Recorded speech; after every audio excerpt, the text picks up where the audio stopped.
Thank you very much, everybody, for joining us this evening. It is a great pleasure to welcome you to the Human Rights Action Centre and to the launch of Amnesty International's new Stop Torture campaign. This is an important campaign because it covers barbaric and inhumane acts that should have no place in our world. It is also an important campaign for Amnesty because we have been working on these issues for 5 decades. Our movement has lobbied governments, created urgent action networks, and supported thousands of survivors of torture all around the world. These efforts, as you saw in the film, were rewarded with a Nobel Peace Prize in 1977. But the greatest reward, of course, was the International Convention Against Torture in 1984. The convention was groundbreaking at the time.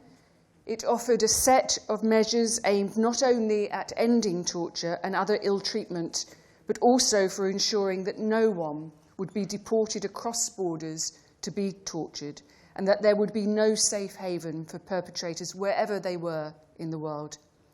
155 countries have signed up to the convention, and since then many states have made vast improvements in their efforts to combat torture. But despite this progress over the years, I'm saddened today to report on a crisis of disturbing proportions. With us today, we are privileged to be joined by some distinguished guests. They are torture survivors or representatives of those who have been tortured, and they are all now working tirelessly to protect others. Thank you, Loretta, Isis, Justine, as well as Italia Mendez, who is with us in the audience, for being with us this evening. Justine, I wanted to share with people here the story of Moses Aktugba, one of the young people that you are currently working with and supporting, and who we at Amnesty International are campaigning hard on. And please do take one of these outside and take action. Moses was arrested by soldiers in Port Harcourt, Nigeria, when he was still a boy, just 16 years old. Moses said that the soldiers who arrested him beat him and shot him through the hand. He says he was transferred to the police, who used pliers to pull out his finger and toenails and hung him by his limbs for several hours. It is in this way that Moses said he was tortured into signing a confession that he was involved in a robbery. In November 2013, after 8 years of waiting for a verdict, Moses was sentenced to death. His allegations of torture have never been investigated, and he remains in prison today. Moses' story is truly horrific, but tragically, it is one of many, as the vast majority of the world's population still lives in a country that tortures. Amnesty International's research shows that torture has occurred in at least 141 countries over the last 5 years. This is not a crisis that is restricted to tyrants and dictators, nor is it the preserve of only the secret police. This is a crisis which affects dictatorships and democracies alike, from across the whole political spectrum in every corner of the globe. Governments have broken their promises, and because of these broken promises, millions of people have suffered terribly. There is still a huge gulf between what governments have said they will do publicly and what they do behind closed doors. They have betrayed the responsibilities to their citizens, but it doesn't have to be like this. The steps that need to be taken to stand between the tortured and the torturers and to curb this awful activity are remarkably clear. We have spelt out these steps in our new campaign briefing. Firstly, governments need to wake up from their state of denial. Governments owe it to their citizens to be brave enough to confront the issue head-on and to admit that they are not immune from the blame. In order to live up to the promises that they have signed up to, they need to acknowledge the gap that exists between the law and the reality on the ground. Secondly, they need to tackle these issues head-on. They can do this by genuinely putting in place and applying a list of internationally recognised safeguards to prevent and punish torture. These measures include proper medical examinations, prompt access to lawyers, independent checks on places of detention, and criminalisation of torture in national legislation, and the video recording of interrogations. Thirdly, and this is a key point, states must bring torturers to justice. Perpetrators must be held to account, and victims of torture must receive reparations. And effective independent mechanisms for investigating and prosecuting torturers are essential. And without these, there can never be justice or peace for the victims, their families, and the accused.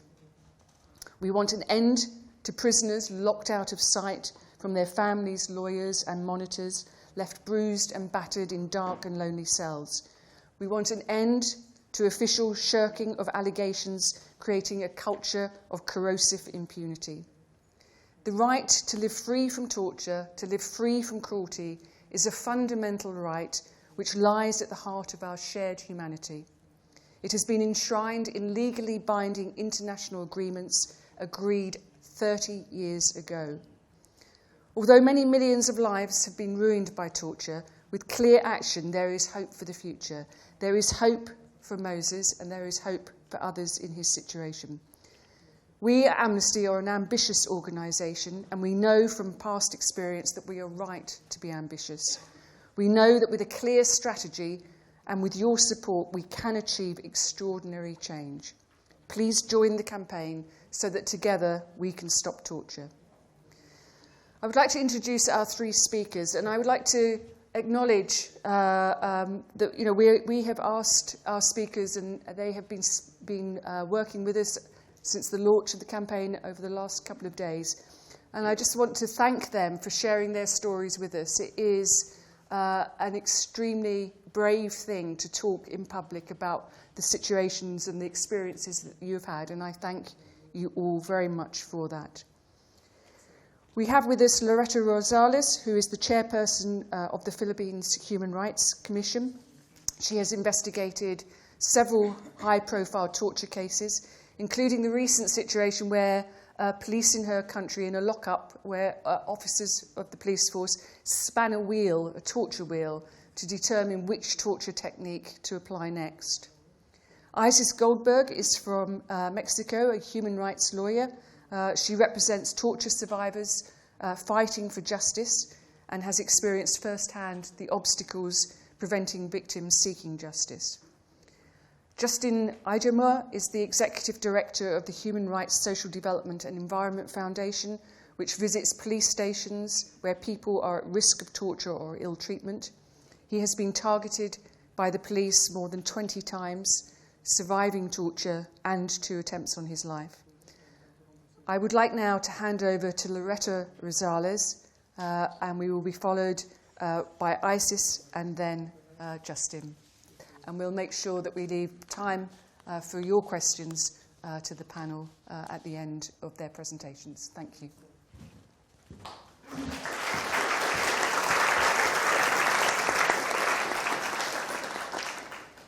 Okay, good evening, everybody.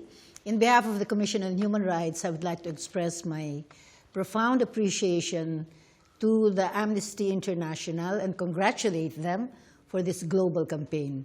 I think it's a very important campaign, and I'm glad that, it's all filled up. I asked Kate how long it took them to mobilize everybody, and she said in 2 weeks' time. So if encouraged by this, I hope that we can, in fact, join in this global campaign after this participation in this event. I am given 10 minutes, right? So it's now, what time is it? It's 7:40. Yeah, you'll keep it live. I'll try. Okay, fine, 10 minutes. First, the context. Very briefly, I'd like to give you my personal experience. It came about, not now, but several years back, during the time of martial rule in the Philippines. There was a dictatorship under Marcos, Ferdinand Marcos. I'm sure you've heard of him. His wife must be more famous because she had 3,000 pairs of shoes, and everybody knew all about that. So, but in the global context, there was a strong anti-war movement. There was a peace movement, and I'm sure that some of you were probably, as young students, were marching for a global campaign against war. That was the context where I got myself involved as an activist. Martial law was declared. I was arrested twice. The first one was easy enough. I was arrested because I had books of Mao Zedong. You know, everybody was reading all about Mao and his red book and, you know, the volumes on contradiction. And the driver, who was hired by my husband, happened to be an agent of the military. So innocently, we gave the books, you better hide this because, you know, it was dangerous. Everybody was saying martial law might be declared. And true enough, he hid it in the military camp. So following that, I was arrested. Okay, so that didn't take long. It took just a month. We were a showcase. But after that, 4 years later, by 1976, things were quite different. There was no more space to talk, to make reforms, to work for teachers' wages or for workers. And so everybody, practically everybody had to go underground. Workers, students, teachers, professionals, even later on politicians. So I went underground. And what happened was, well, when I went underground, I already had a family. I had 2 kids, 6 and 7 years, no. They were already by then 10 to 11 years old. And during the period while I was underground, I could no longer stay home, so I lived somewhere else. But I visited my family because I was a mother. And of course, that no, you don't do that because my home was already under surveillance. So when I visited, and after that, in the evening, I went to look at my comrades, as you would call them, to have a meeting. The agents had already followed me in a far-off city, and they arrested us, and they came to us and said, okay, it was in a restaurant, just be quiet, just behave, you know. And with that, they blindfolded us, put us in different cars, and brought us to a safe house. The safe house, euphemistically, that's the torture chamber in Pasig City. We were all blindfolded, and I could already hear screams, so I knew that torture was already taking place. When my time came, well, they tried to make me drink beer to, you know, make me relax. How can you relax in a torture chamber? And then they started asking questions. When I refused to answer, they started pouring candle wax on me. You know, that was melting, and so of course it hurt. So I started complaining, and then they went on. They got a belt, you know, put it around my neck, and started to suffocate me. Didn't work. Then Russian roulette. Of course, by then I figured out, but I was blindfolded. If you kill me, then you kill me by default. You don't get the information you want from me. So it was a Psy-war thing. So I just kept on saying a lot of things, and they were not convinced. And of course, that Russian roulette was fake. That was just to threaten me.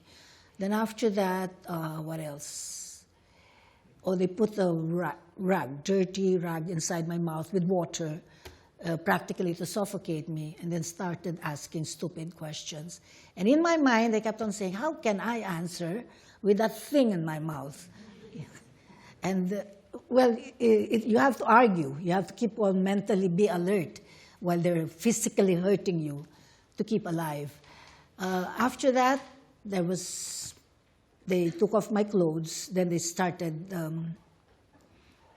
what do you call this? Put around my fingers and then around my toes. So my whole body was wired up. And then that was where the electric shock, you know, took place. And they'd ask me questions, and I'd give stupid answers, and they'd increase the voltage because they didn't like my answers. So one time I remember shouting the name of a friend of mine, and I said, well, why don't you look for him? He was a dear friend of mine, and so go to his place. I gave the address, but I knew that he had left for the States. So they went. They came back. They were so angry at me for having lied, and then of course they increased this. So I don't know how long that took. It seemed endless, but by the end of the torture, I was traumatized. I was physically traumatized. I was trembling, and so I couldn't stop the tremor. And then they put me in a smelly room.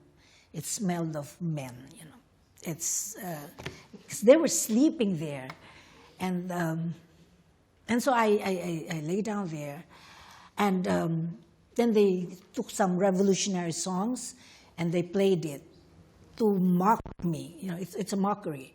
So, okay, come on, why don't you listen to all your songs of love of country, patriotism, and so on and so forth. So, I don't know how long that took. And that was when the informal agents, I knew that this was not part of the torture, but this was already exploiting the situation. So the errand boys, whoever, started,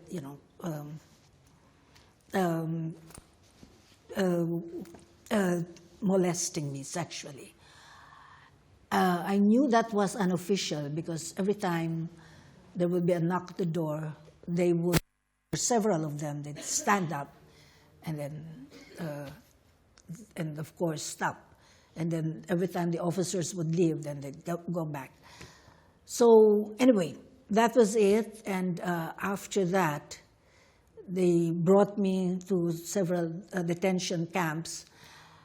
Camp Olivas, I remember those Camp Olivas, and the officer there. And when I got there, and I said, "Are you going to torture me again?" So he was surprised, and he said, "Why? Did you touch her?" And then they didn't say anything. So I knew, it's that. It's sometimes you do it's not policy, but sometimes they do it. I ended up afterwards released. I was released. The general, after a month, said, "Do you have anything to say?" And I said, "Yes. When I am released, I'm going to continue fighting for what I believe in. And you guys, you're going to lose. You're going to lose because you are unjust," and so on and so forth. The arresting officer came to me and said, "Will you shut up? He might change his mind," because it was the general that was going to release me. "We're trying to release you." In any event, I kept on. So they finally released me. Fast forward. After that, Marcos was ousted, and I had opportunity to join the Congress, Philippine Congress, through the party list system. So I was elected as an Akbayan party list representative. And fortunately, because I had space already, we worked for reforms, human rights laws, against torture, enforced disappearance, extrajudicial killings, illegal detention, the rights of the accused, etc. And lo and behold, who should I meet in the halls of Congress but one of my torturers? "So what are you doing here?" I said, "I know who you are. You were the guy who removed my blindfold." And of course, he was shocked. He probably didn't remember that. He probably didn't know me. But I said, "I remember you." And of course, it spread in the Philippine Congress. Can you imagine this torturer being elected into Congress?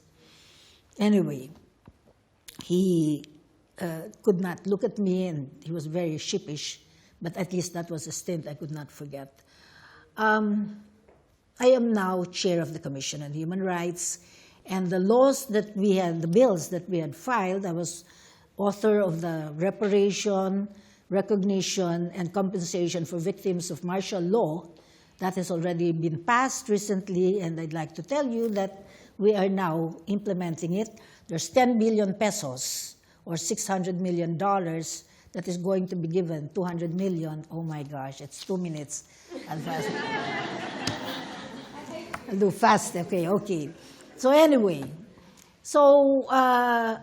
right now we're implementing that, and that's good for us. And the victims of human rights violations during Marcos are now going to be given compensation and so on. Torture in the Philippines. We are a state party to 8 of 9 human rights instruments. We have, in fact, ratified Convention Against Torture, OPCAT, the optional protocol on the Convention Against Torture, and we have the domestic law, anti-torture law. So we have everything in place. The legal environment is fine, it's in place. But torture continues in some areas in the Philippines. You've heard about it, it went global.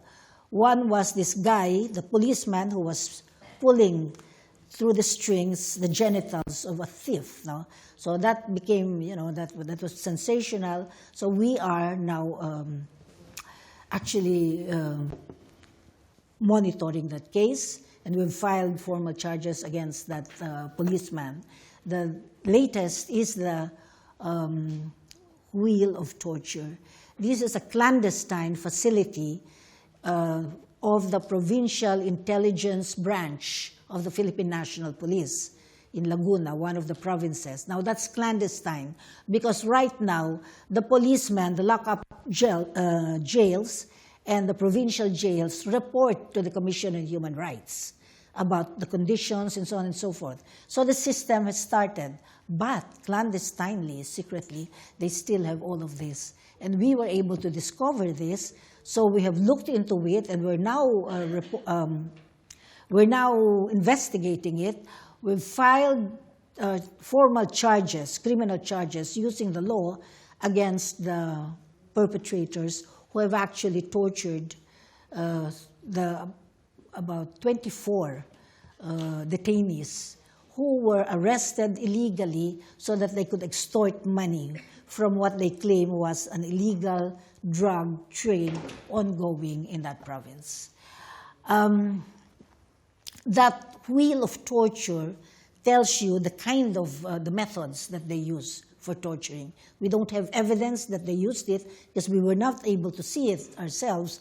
But when a public attorney told us that some of the detainees were tortured, the CHR, the Commission on Human Rights, investigated right away and went to the area, and they were able to see this wheel of torture. It includes Manny Pacquiao, the world champ, in the Philippines, the Filipino champion. Manny Pacquiao, 20 seconds beating up. His name was used, and so on and so forth. Now we're investigating that. The Commission on Human Rights is investigating it. But I'm glad that it has reached the international community because it takes a lot to try to get rid of systemic problems. The policies are there, but there's a disconnect when it comes to operations. Why does torture exist?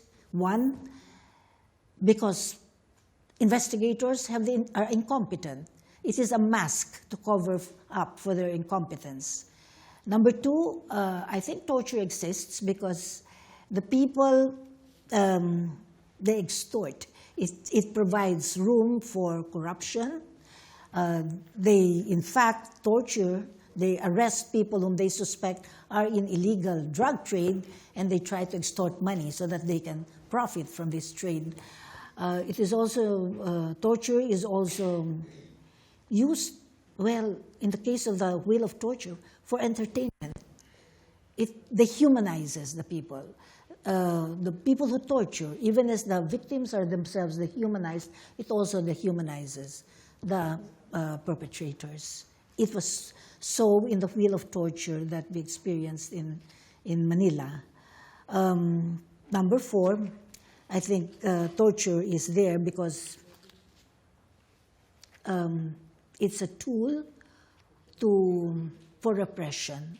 It was used during martial law, during the times of Marcos, but believe it or not, as pointed out by Amnesty International, it is also used by democracies. So both democracies and authoritarian governments use torture. Developed countries and developing countries use torture. that is why I understand it has to be a global campaign. It has to be a global campaign. But I end up by saying, I'm ending up with the 2 minutes, I hope. I'm ending up by saying that we cannot eradicate torture on its own, by itself. We have to eradicate torture and improve on the criminal justice system in the way that we need to reform all other agencies of government. It's a governance question. It's not just a human rights violation question. It has to do with the mindset of government, the mindset of society. That's consciousness. That's cultural, political culture. And it'll take some time. But if you have the critical mass, what is the solution? To me, I end up by saying the solution will have to be an informed and inspired leadership in government in combination with an empowered and informed citizenry working together domestically. But because this is a global problem, it necessitates also the international community, all of us together. I think that if we work on it and we sustain it and we share experiences together, we can hack it. One day we can build a better tomorrow for our people who deserve human rights and a decent life. Thank you very much.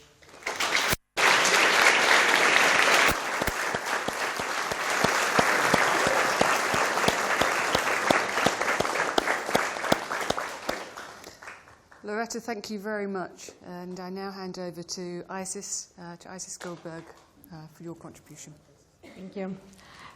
Good afternoon. First, I want to say thank you to Amnesty International for this invitation, for this opportunity to speak about Miriam Isaura's case and about torture in Mexico generally. I also want to start out by saying that I want you all to know the importance of Amnesty International's pressure and the letters that you've all sent to Miriam. They mean the world to her, not only in the judicial process has it had an important influence, but also emotionally and psychologically. It has definitely been support for her. She feels and she knows that she's not alone in her fight, so I want to thank you all for that. I begin by speaking a little bit about Miriam Isaura's case. In January of 2011, Miriam sent an email to the Mexican military complaining about how when she would stop at a military checkpoint, she would be harassed by military officials constantly. After she sends this email, 3 weeks later, she's arbitrarily detained at a stoplight in her car. There's two versions to the way that she was detained. Military officials say that the way that she was detained was because they received an anonymous call that said that there was a woman selling drugs on a street corner, and when they go and they find her, they asked her politely if they could check her car, and that she said that was fine, and that they found an envelope full of drugs in the backseat of the car. Because of this, they sent her to a military facility, and that is where she is made to declare to these acts, presumably because she was caught in flagrante of this act. In actuality, what happened, and we know this because there was video cameras on the street that captured the images, she was at a street light after she had dropped off her children at school, and she had had coffee with her friend, and she was on her way back home when two men dressed in civilian clothes with ski masks went up to her car, aimed a gun at her face, and told her to unlock the car. She unlocked the car, they put her in the back seat of the car, and they drove off into to the military facilities in the city of Tijuana, Baja California, which is the northwesternmost city in Mexico, and it borders the United States. When Miriam was initially detained, she thought that it was a kidnapping because they were people dressed in civilians' clothes with a ski mask, and they did not tell her why she was being detained. At the military facility, she goes into the restroom, and she locks the door. They break the door down, and they threaten to cut off her hand, and they slit her wrist. And then blood starts gushing from her wrist, and a doctor is on site to cover the wound and try to control the bleeding. After that, she is taken to a room, and she is tortured. She is tortured by a variety of methods, all of which are made in a way so that there's no real signs of the torture. She's asphyxiated with a plastic bag. They put a wet cloth over her nose. She is shocked all over her body. She is beaten, and she is also threatened. Death threats are made to her and her family. They show pictures of her children and of her husband from a week prior, and they say that if she doesn't confess exactly the way that they want her to, that they will kill them. So she confesses, obviously, to everything that they say because she was so afraid. In the confession, essentially what it says is that she is confessing to being an accomplice in part of a network, a drug ring in the transportation of drugs across the state. After this, she's taken back to her room, and when she's taken back to her room, one day later, she's taken back to her room, and she is raped by an individual who tells somebody at the door to watch the door. After she is raped, a woman comes in, takes her to shower and get dressed. The next day, another man comes in and rapes her, and as she's putting her clothes back on, they tell her to not put her clothes back on because somebody else is coming, and they're going to do the same thing to her. While she is being raped, she is threatened constantly. She tells them to leave her alone. And while she was declaring, they tell her, "Do you know what a puzzle is?" And she said, "Of course." And they said, "You are the last piece of the puzzle. We know exactly what's happening." She had no idea. She is a housewife. She has 4 children. She was not involved at all, but what they were looking for is a scapegoat in order to inculpate these soldiers that she ended up saying were involved in this drug ring, in the declaration that she was forced to sign. After she is tortured, she declares, and she is raped by 3 different individuals. She's taken to the city, to Mexico City, where she is detained for a period of 7 months until she is released because there is no evidence against her. The only evidence that was used against her, and the only reason why she was detained, was because of this declaration that was used against her, in spite of the fact that she stated that it was made under torture. This case is very important for a variety of reasons. I work at the Mexican Commission for the Defense and Promotion of Human Rights, which is an organization that that works on different cases: forced disappearance, torture, feminicidio, which is the systematic killing of women, and extrajudicial executions. We have noted that torture is generally used in Mexico for a variety of reasons, like the ones that Loretta stated. Sometimes it's just for sadistic reasons, but we have noted that there's 2 primary reasons in Mexico, at least. One of them is to obtain confessions, and the other one is to suppress political movements. Italia Mendez, who is here with us tonight, is a survivor of one of the cases that is very emblematic and very important in Mexico, because it is the case of the raping and the sexual torture of multiple women, which is exactly what happened to Miriam as well. So we see an abuse of power in many ways, from the arbitrary detention of Miriam to the way that she was treated when she was in detention. I wanted to speak quickly as to the context and the reason why this case is important to investigate and to analyze. In Mexico, as of 2006, the ex-president Felipe Calderón implemented a war against drugs and against narcotraficantes in Mexico. This war has led to an incredible state of chaos and incrementation and violence in Mexico. As a result, what he has decided would be a good idea has been the militarization of public security tasks. That means that we have military forces on our streets on a constant basis. This leads to an inherent risk of human rights abuses. Why? Because military do not have the same training and the same experience that police officers do. They do not see civilians as individuals that they have to protect and serve. They have a very different mentality. They have a shoot-to-kill type of mentality, and that's one of the reasons why we feel there's been an increase in human rights violations in Mexico. Just some figures for you all. The number of troops performing public security tasks in Mexico rose from 45,850 in 2007 to 96,261 in 2011. Another thing that I wanted to make note of tonight is the fact that when Miriam is detained, she's detained under a figure called arraigo. In 2006, this figure is elevated to the constitutional level in Mexico, which is essentially meant to be an exceptional measure of detention that is used only by federal authorities for organized crime, because we're talking about there's all these conflicts between the cartels and organized crime in Mexico. Essentially what arraigo is a pre-charge detention. And there's multiple problems with this, because what this means is that you can be detained without having any evidence against you. So essentially, they're allowed to detain you for a period of 40 years, which can be 40 days, which can be extended to 80 days with absolutely no evidence against you. So during this period, what they're doing is they're investigating you, and part of this investigation, we have noted, leads to people being tortured in order to obtain evidence, in order to actually process people after the period of arraigo has gone forward. This measure is incredibly ineffective. More than 8,000 persons have been detained since 2008 at the federal level under this figure, while only 3.2% have been convicted. This also leads to people being incredibly vulnerable. When you're being detained under arraigo, the law does not specify where you can be detained. So what we have seen is that people are detained in military facilities, they're detained in hotels, and they're very vulnerable because they're completely incommunicated from the world. They don't have access to their attorneys or their family members. And in the case of women, they're almost inevitably going to be victims of rape. Torture in Mexico has been on the rise, on the extreme rise, in spite of the fact that before international bodies and on the media, Mexico is trying to portray an image that it's changing.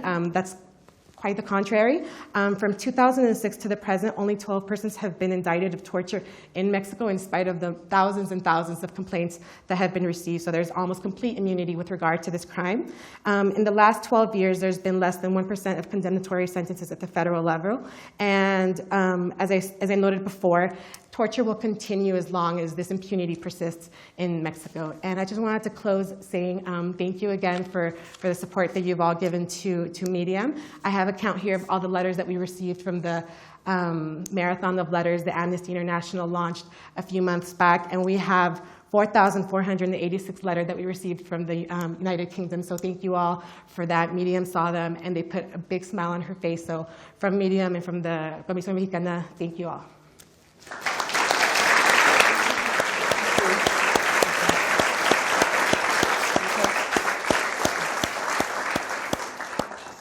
Thank you very much, Isis, and now turn to Justine.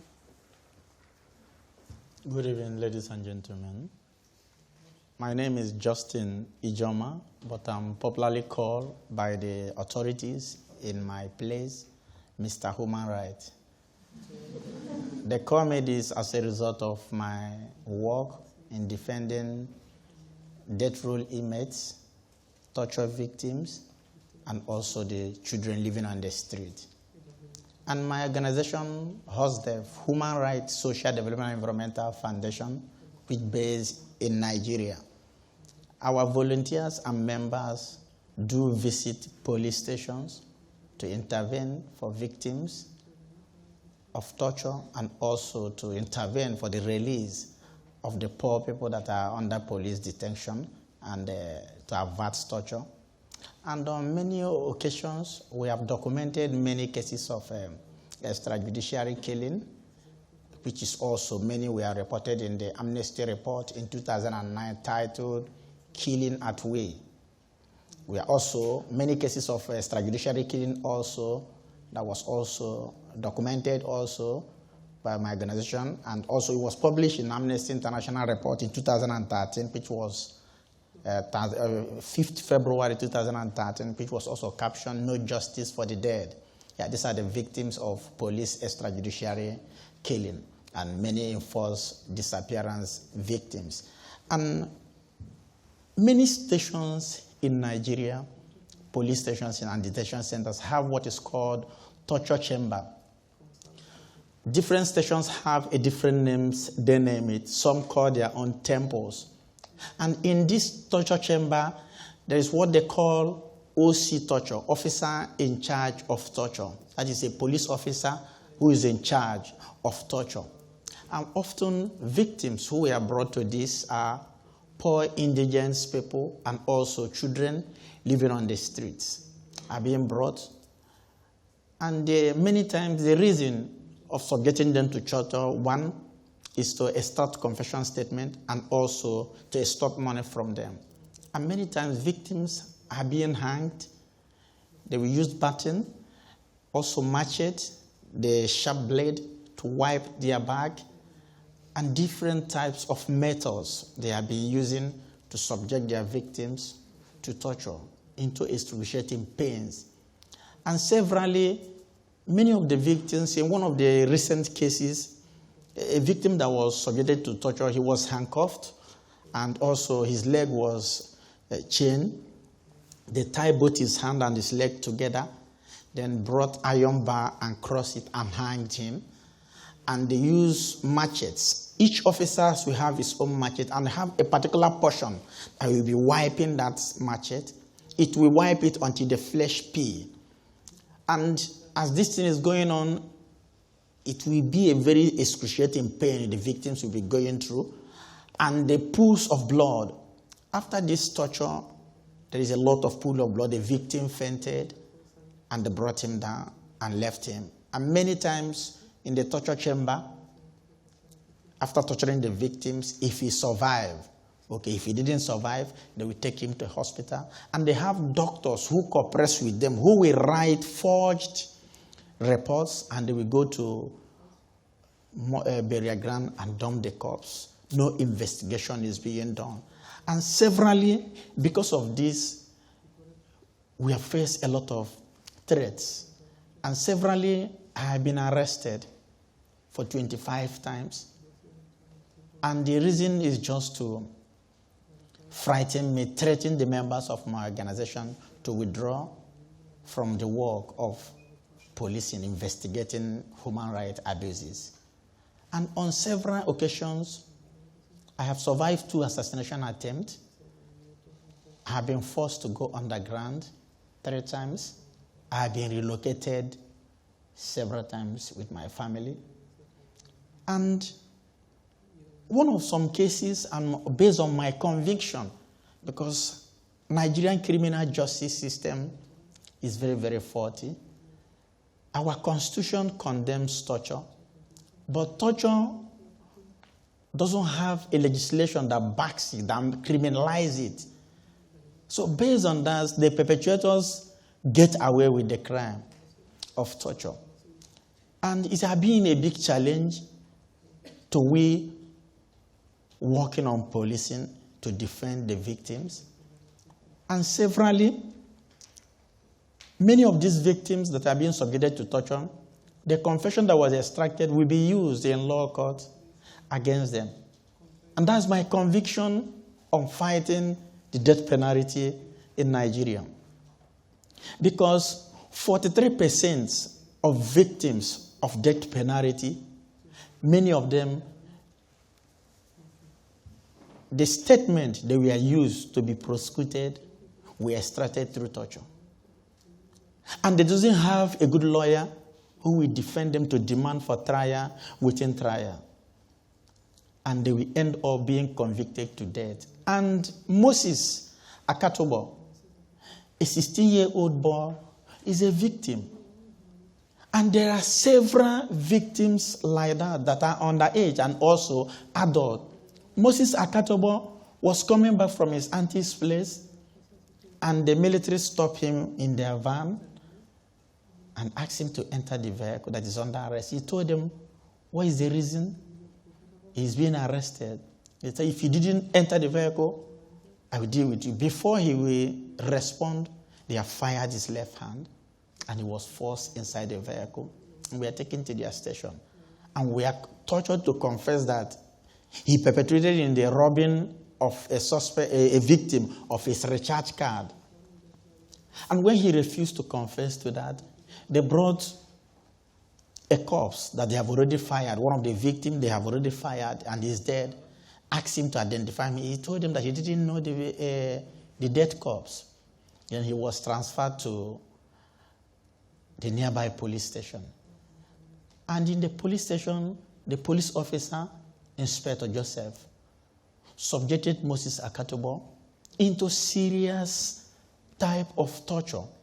He hanged him and bring out plier to peel his fingers. The other one have a machete they are using to flog him, and they peel his finger. When they peel it and he was in a deep excruciating pain as he's shouting, the officer asked him to confess. He told him he don't know anything about the crime. He's being subjected to this torture. He says, okay, since you don't want to say the truth, we'll continue with the torture. And other officers joined in continuing torturing Moses Akatobo. In the process, he started to mention anything that comes out from his mouth just to be relieved of the pain. At the end, the police brought him down. They started to write the statement.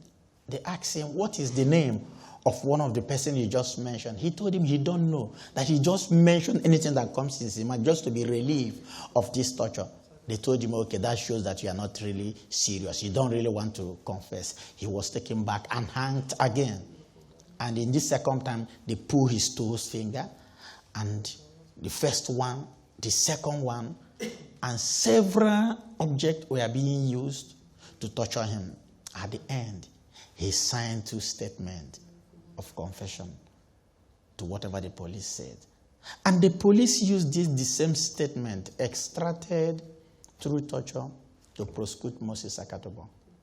And in the law court, his lawyer challenged police tendering that statement because it was extracted through torture. The judge gave order that the police officer who investigated the case, which is popularly called the IPO, Investigation Police Officer, should come to court before they will do trial, within trial. And the police officer that did that refused to come to court. For 8 years that these trials go on, the police officer refused to come. And the judge ended up using that statement that was extracted from torture and used it to condemn Moses Akatobo to death.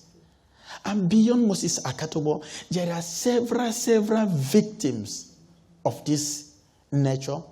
And often they are indigent people. They are poor people because they don't have what it takes. And that's why if you go to Nigerian prison system, 92 to 93% of the inmates are poor people. And also, if you look at the death row inmates in Nigeria, 96% of the death row inmates in Nigeria are poor people. Then where are the rich that commit the crime? And this issue of torture, the rich are not being subjected to torture. It is the poor, children living on the street, indigent people living in the slums, are being subjected to this torture on steady basis. So based on this and our conviction that torture is inhuman, we stand strongly to make sure that it's being condemned. And also, we have a local radio program we do, which is popularly called Know Your Right.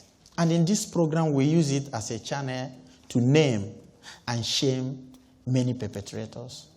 But we need to do more with collaboration with people like you, and we can bring a change. Torture is possible that torture can be stopped. Thank you.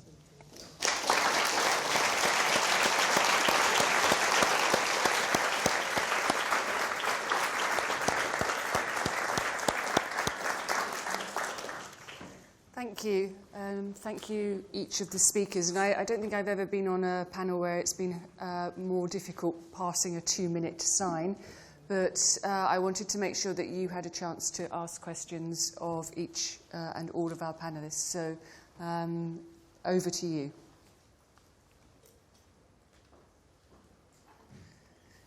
Yes, gentleman at the back with the blue tie. This is, Kate, this is really a kind of perhaps a question for you and perhaps some of your staff, although I think the views of the 3 panelists will be very interesting. Given what we learnt from the film at the start about how there have been campaigns in torture before and how there are now more, as many if not more countries using torture than in the past, how is this campaign actually going to work? Okay. In particular, I mean, are we going to... I'd be interested to know, because all of these speakers have talked about their work within their countries, and I guess that we're doing this standard Amnesty approach of working with organisations within countries as well now. But, I mean, are we seeking to alter leaders' roles? Are we seeking to alter populations' views of things? Or are we seeking to alter the views of the kind of security forces who may undertake these things? Okay, thank you. So I'll answer that briefly, and perhaps at the end of the meeting when we're downstairs, inviting you for refreshments, if anybody wants further information, please do come and ask any Amnesty staff member. Our campaigns in the past have been effective. You know, the reason why we have a convention against torture is Amnesty's campaign. And now, you know, and we fought to implement that convention. And what none of us know is what the situation in the world would be in terms of torture if we hadn't got that convention. So we have it. What we're doing with this campaign is we're targeting 5 countries: Mexico, Morocco, Nigeria, the Philippines, and Uzbekistan. And we have specific targets in each of those countries. They're not the worst, despite some of the stories we've heard tonight. We've not chosen them because they are the worst countries in the world. We've chosen them because we have specific strategies for each of them. And if we globally, across Amnesty, move our effort, we feel we can make some changes in those countries, and they will be symbolic for elsewhere. But I'm going to open this up now for the panel. We are, as you know, we're being heard on the internet and seen, and we have some questions from the internet. So I'm going to bring in one of those, there's one question to you, Isis, which is on torture in Mexico. This is from Elliot Cass. Do police pick up so many people because of the need to produce suspects? That's a very good question. Absolutely. Absolutely, people are being, like in Miriam's case, people are being detained and forced to confess in order to create scapegoats. There's a particular phenomenon that we've noted in many different cases, which is that after people are in detention, they will exhibit them on the media, on television, consistently, in order to make people think that the fight against drugs is working, that we're capturing people, and that this is going forward. When people are presented before the media in this way, there's a lot of different violations there, right? The presumption of innocence goes out the window, and another thing that we've noticed is that they are almost always photographed with drugs and guns and all sorts of stolen material that most likely, I'm so skeptical now of what you actually see on the news, but most likely planted evidence the way that it was in Miriam's case. So yes. Okay, thank you. More questions from those here? Gentleman at the back over here, can we get a... Thank you. Hi, thank you. I'd just first off like to thank all the panelists for their speeches. I don't think I can speak for everyone when I say I don't think I'll ever view torture the same way ever again. My question though is, are there local groups in these countries who are campaigning for the end of torture around them? And is Amnesty working with them to stop torture? Thank you. Okay. So perhaps, Loretta, would you like to talk a bit about what local campaigns and what local groups are doing in your country? Yeah, well, Amnesty International is in the Philippines. In fact, I know who they are, and they are consistently working with us. When we launched this global campaign here, we also had our local launch in the Philippines. So I imagine that the same thing holds true for other countries. As a matter of fact, my question is, how can we in the Philippines, coordinate with this global campaign so that we can sustain it and at the same time share experiences in order to improve on, the reforms that need to be made in each of the countries where Amnesty International is. Outside of Amnesty International, Human Rights Watch, another international organization which is based in the United States, is also active in the anti-torture law and in monitoring activities there. And we have a human rights movement in the Philippines. There are different groups that are engaged in violations of civil and political rights involving torture. So there, that's, we are linked with Amnesty International. I just want to add too, Amnesty is the NGO, and we are Commission on Human Rights, where we're part of government, although we are non-aligned and we're an independent institution. All over the world, there are 80 of us, NHRIs. That's what we call ourselves, under the umbrella of the International Coordinating Committee of National Human Rights Institutions. I don't know, we probably have one here. And I think that what we can do is, in fact, coordinate with the CSOs and NGOs, such as Amnesty International, and also with the parliaments, because the parliaments have oversight functions in ensuring the implementation of human rights laws. Okay, thank you very much. We have another internet question from Amnesty at Royal Holloway. What would you say, and I'm going to ask Justine to pick this one up, what would you say to people who see torture as a necessary tool for getting information? Yes, to me, there is no justification for torture. Torture have no justification. My reason of saying so, I'm a victim of torture, and today, torture left an indelible mark in my life. As I am now, for more than 3 years, I'm suffering migraine headache. As a result of a little street child, I intervened in his release. I took him as a shorty, and he was asked to come back, and he was subjected to torture. He was asked to report back to the police station, and he was afraid of going back with the fear that he may be subjected to the second torture. And when the police called me, I was in court because I have an emergency. On my way coming back, I stopped over. Police heard me. I told them to give me time to produce the boy, and they refused. I was detained, and police were mocking me. Later, I was brought out from there. Before I was detained, they informed the cellmates to make sure they lynch me. But when I entered, they said, this is human right. Yeah, we know he's suffering because of us, and they didn't lynch me. Within some hours, I was brought out and seated behind the counter beside a concrete wall. And the senior police officer came and asked me, Justin, why are you here? Have you been brought out from cell? I said, yes. You are the one that signed my detention order.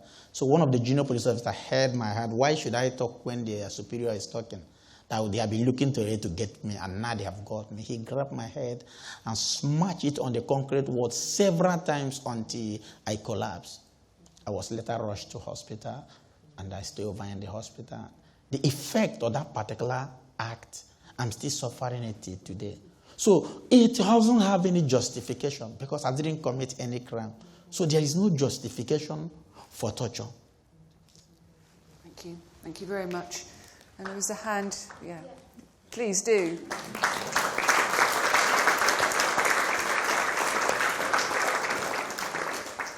And from the woman in the front, second row here. Thank you very much.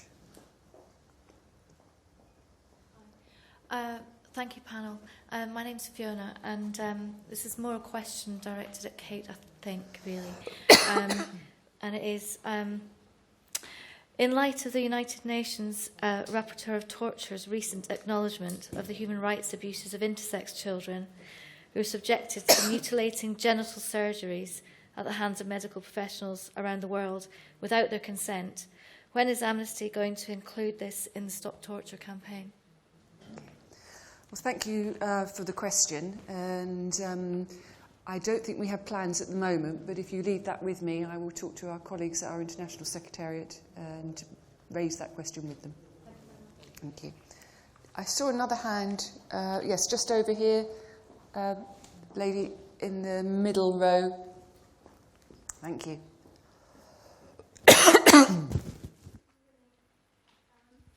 I just would like to know from the panelists, the one link that I'm seeing in all three stories is the bribing that's going on, and that there's like an underground organization making torture happen. And I would like to know what you think about the population in your own countries, how much it is something that is known but people are afraid to talk about it, or would you also say it needs more awareness for the people, the normal people on the street? Are they aware of it? Do you think what can be done to break it down? Okay, so I think that would be great to have a short answer from each of you. Loretta? Yeah, I think it's all of the above. Some people are afraid to talk about it.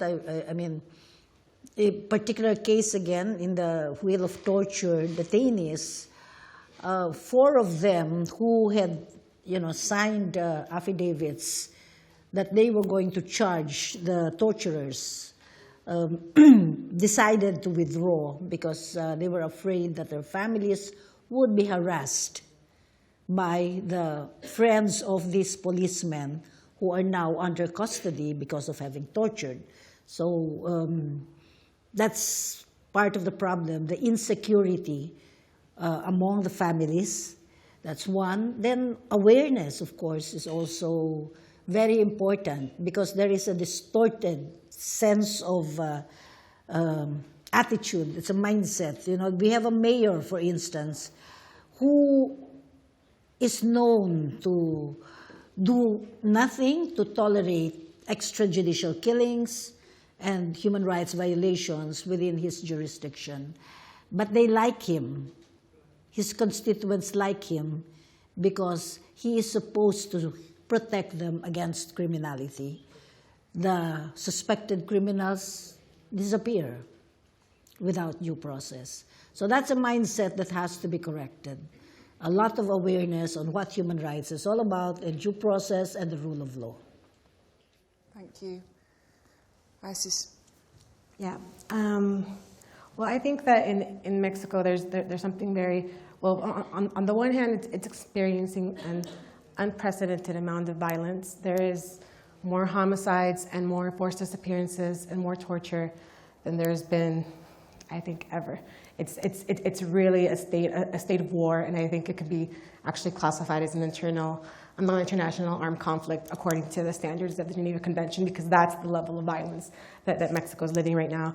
But there's definitely a mentality that if someone's being detained or if they're in jail, it's probably because they did something, or it's probably because they deserve it, right? So sometimes there's this notion that, like, for the greater good, we have to torture people in order to get, like, this kind of information about who are the cartels and what's really going on to try to break down these criminal structures. And I just wanted to give an example of the Florence Cassés case. In that case, we know, and we actually saw on YouTube, there's a video of the way that her boyfriend was being held by his neck when he was, put before the media. So I think that it's definitely become normalized. I think that people kind of see it as something that happens, but it's a necessary evil to fight all of the violence that's happening in Mexico right now. And in Nigeria, what's the public perception of these issues?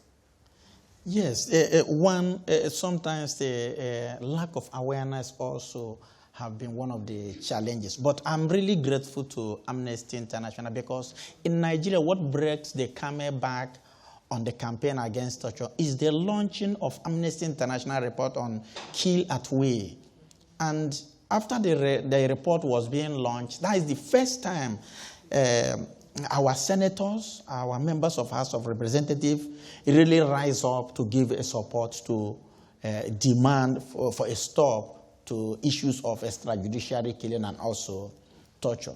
So I strongly also believe that if more awareness and more impact is being added, I strongly believe that we will get change. And recently, even after the launching of this Stop Torture campaign at the international sector, the Voice of America have aired it.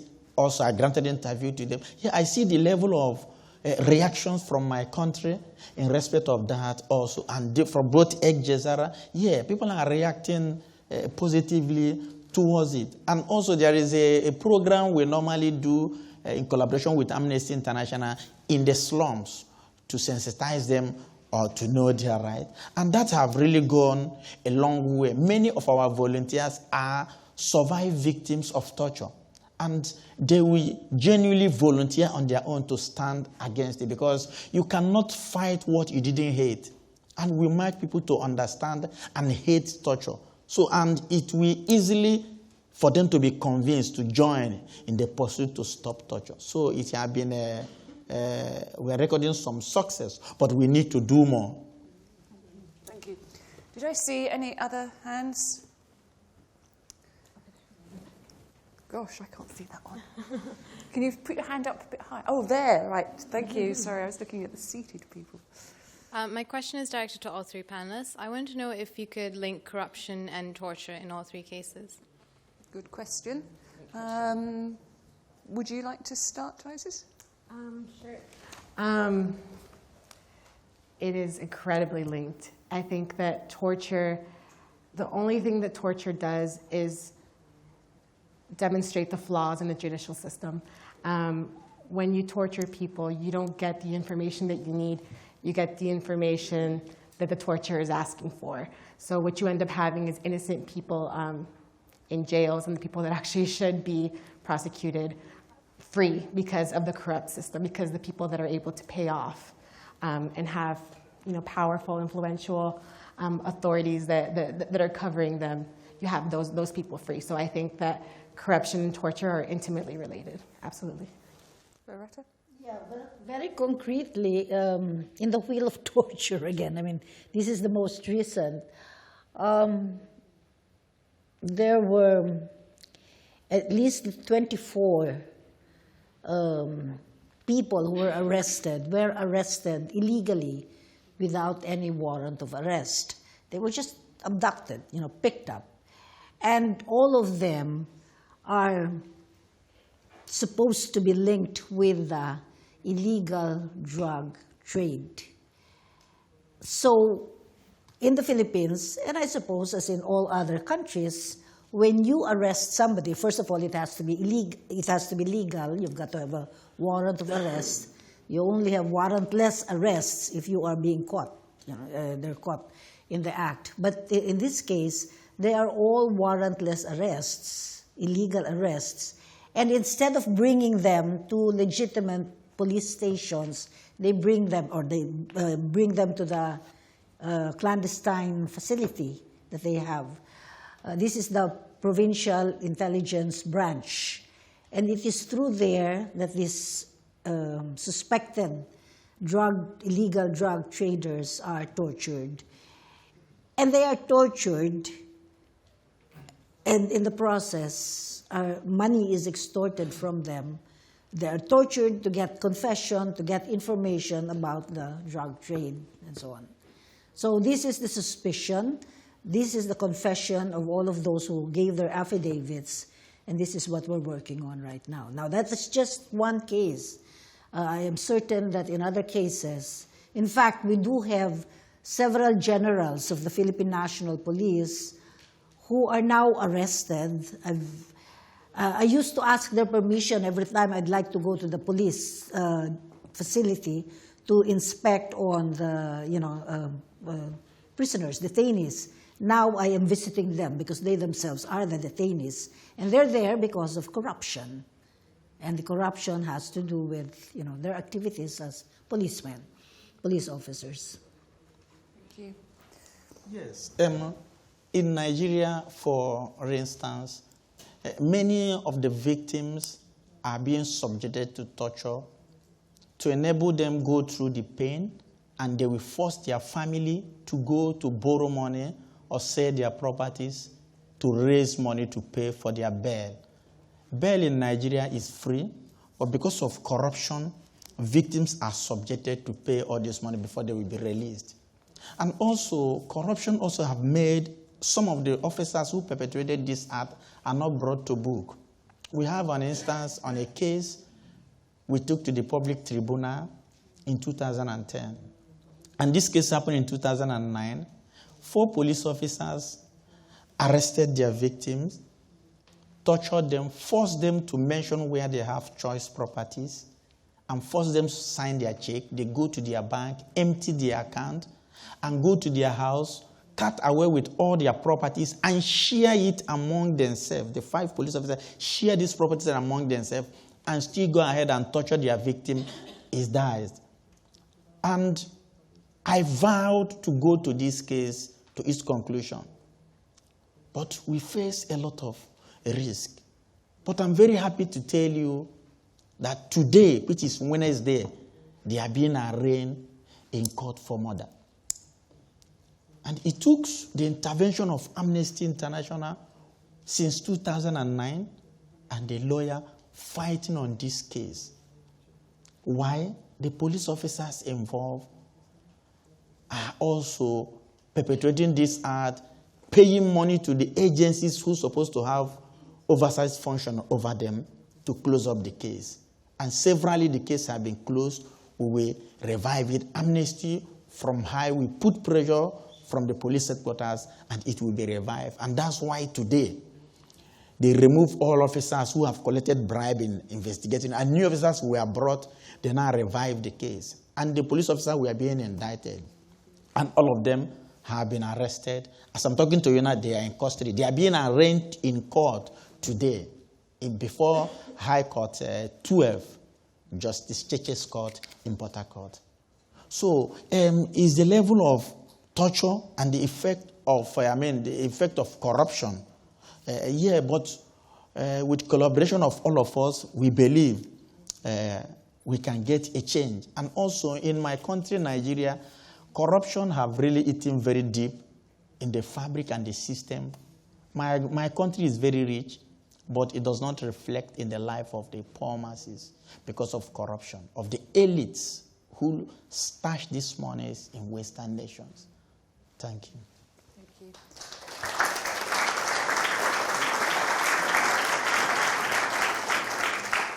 I think we have time for one more question, and I'm going to take that one from the internet, so from Facebook, from Pam Dawson.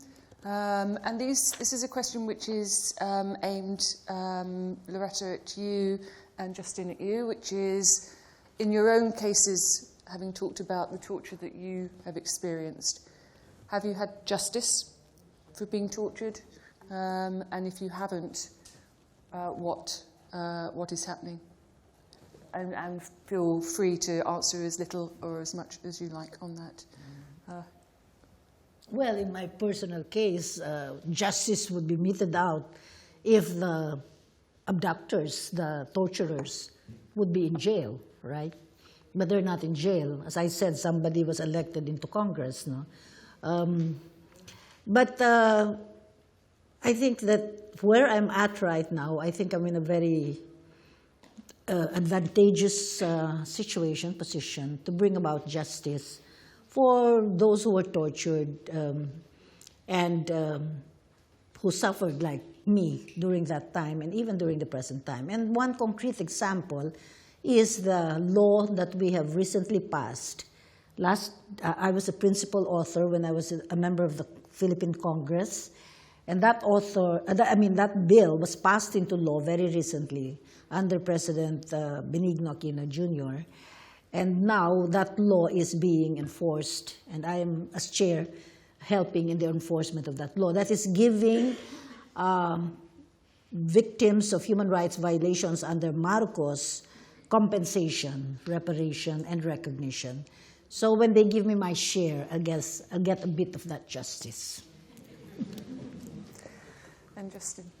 Yes, I have not got justice up to now because I am being blacklisted in my country. If I have a case that I'm being tortured, I'm threatened, if I write petition, nothing happens to my petition till today.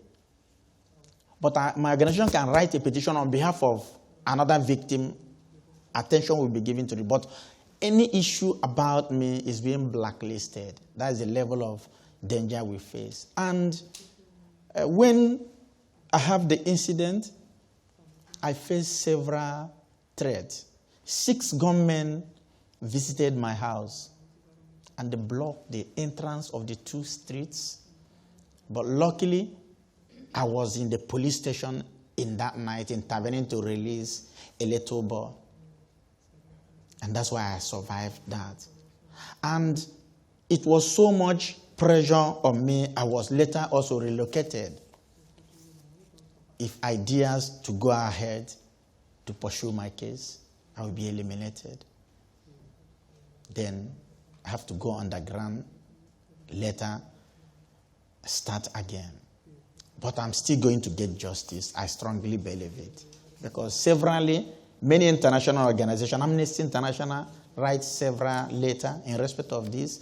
Frontline Defender writes several letters. More than 20-something media also in my country really join hands. But the police determined to keep silent because I'm being blacklisted. Any issue about me, because they want to really weaken my spirit to make sure that I back out. But I will not give up.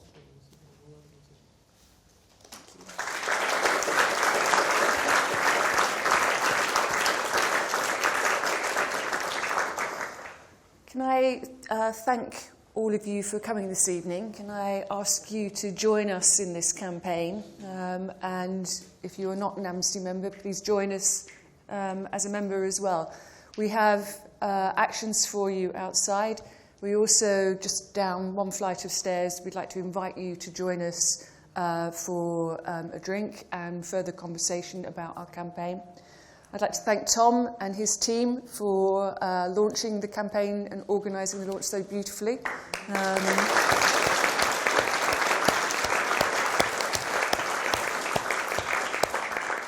And I would like to thank each of our speakers who have shared a huge amount with us this evening and have talked with such passion and such determination that things should be different. And from Amnesty, we promise to be with you in this work, in this campaign to stop torture. So thank you, and can we show our admiration?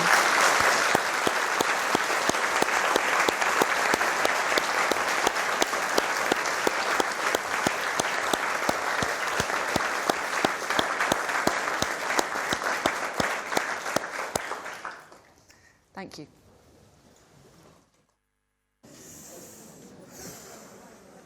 That's tough.